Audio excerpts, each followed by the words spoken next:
ஹஃபீஸ் பின் ஹாஜா மைதீன் இறையச்சம் என்ற தலைப்பில் உங்களுக்கு மத்தியில் உரை நிகழ்த்த வருகிறார். அஸ்ஸலாமு அலைக்கும் வரஹ்மத்துல்லாஹி வபரகாத்துஹு. அன்பான அல்லாஹ்வின் நல்லடியார்களே, பெரியோர்களே, தாய்மார்களே, ஆசிரியர்களே, நான் உங்கள் முன்னால் ஒரு ஆடு மேய்த்த சிறுவனின் இறையச்சத்தை பற்றி பேச வந்துள்ளேன். அன்பானவர்களே, அப்துல்லா இப்னு உமர் ரலியல்லாஹு அன்ஹு அவர்கள் ஒரு முறை தம் தோழர்களோடு மதீனாவுக்கு வெளியே ஒரு பயணத்தில் இருந்தார்கள். மதிய உணவு நேரமான போது ஒரு மரத்தடியை அமர்ந்து உணவு சாப்பிட தொடங்கினார்கள். அப்போது அந்த வழியாக ஆடு மேய்க்கும் சிறுவன் ஒருவன் கடந்து சென்றான். அந்த சிறுவனை தங்களோடு உணவு சாப்பிட இப்னு உமர் ரலியல்லாஹு அன்ஹு அவர்கள் அழைத்தார்கள். அந்த சிறுவன், என்னை மன்னித்து விடுங்கள், நான் நோன்பு வைத்திருக்கிறேன் என்று கூறினான். இவ்வளவு கடுமையான வெயிலில காட்டில் ஆடு மேய்த்துக் கொண்டு இவன் நோன்பு வைத்திருக்கிறானே என்று ஆச்சரியப்பட்டார்கள். இவனது இறையச்சத்தை சோதிக்க விரும்பினார்கள்.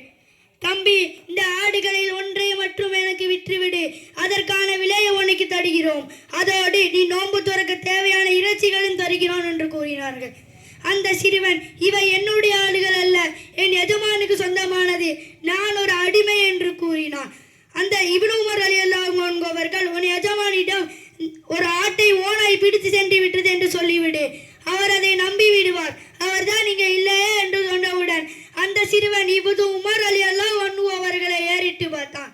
பிறகு வானத்தை நோக்கி தம் உயிர்களை வெறுத்தி, அப்படியானால் அல்லாஹ் எங்கே இருக்கிறான்?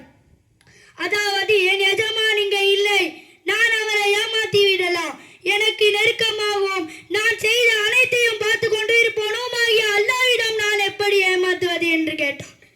சிறுவனின் இந்த பதிலை இப்னு உமர் ரலியல்லாஹு அன்ஹு அவர்கள் நிலைகுலை செய்து அல்லாஹ் எங்கே என்ற வார்த்தையை மீண்டும் மீண்டும் சொல்லி அழுதார்கள். மதீனாவுக்கு திரும்பியவுடன் அந்த எஜமானியிடம் சென்று அந்த சிறுவனையும் அந்த ஆட்டு மந்தையும் விலக்கி வாங்கினார்கள். பிறகு அந்த சிறுவனை அழைத்து, உன் நாவிலிருந்து வெளியே வந்த அல்லாஹ் எங்கே என்ற வார்த்தை இவ்வுலகில் அடிமைத்தனத்திலிருந்து விடுவித்தது, நாளை மறுமையில் நரகத்தை விட்டு விடுவிக்குமாறு அல்லாஹ்விடம் பிரார்த்தனை செய்கிறேன் என்று கூறி அந்த சிறுவனை விடுதலை செய்தார்கள். பிறகு அந்த சிறுவனுக்கு இந்த ஆட்டு மந்தையை பரிசாக அளித்தார்கள். எஜமான் இல்லாத போதும் அல்லாஹ்வுக்கு பயப்படுவதுதான் உண்மையான ஈமான் இறையச்சம். வறுமையிலும் அடிமைத்தனத்திலும் அந்த சிறுவன் ஆசைக்கு அடிபணியவில்லை. ஒரு சிறிய வார்த்தை தான் ஒரு மனிதனின் வாழ்க்கையை மாற்றும் என்பதற்கு அவன் சொன்ன அல்லாஹ் எங்கே என்ற வார்த்தை சான்று என கூறி எனது உரை நிறைவு செய்கிறேன். வாயி தவானா அல்ஹம்துலில்லாஹி ரப்பில் ஆலமீன். அஸ்ஸலாமு அலைக்கும் வரஹ்மத்துல்லாஹி வபரகாத்துஹு. மாஷா அல்லாஹ்.